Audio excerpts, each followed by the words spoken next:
rival, sino po yung pwede nyo i-appoint as cabinet secretary kung sakali kayong manalo? Si Grace. Bakit po, sir? Ano yun kuman si Binay, pati si Par?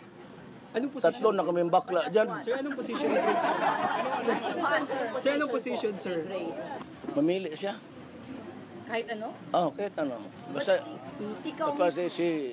si Robredo. Hindi, ikaw mismo Sila sa pwede, palagay mo. si Robredo pwede rin. But anong sa palagay mo ang naaangkop na posisyon para kay Grace and Lenny? Robredo. DSWD. Or pati ano,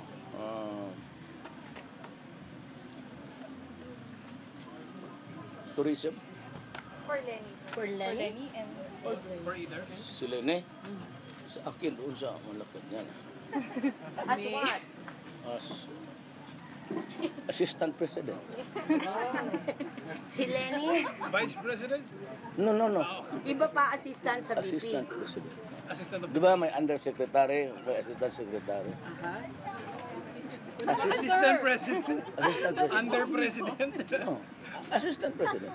Okay. Ako, mayor, ako may deputy mayor ako sa Davao. Alam naman ninyo yan. Deputy mayor ng mga Muslim, deputy mayor ng mga lumad. Lene is assistant president. Sir, actually, meron siyang gusto daw na hihingi. Kung sakali, parang she wants to streamline all of the government's anti-poverty programs. So, are you willing to give her that? Yes.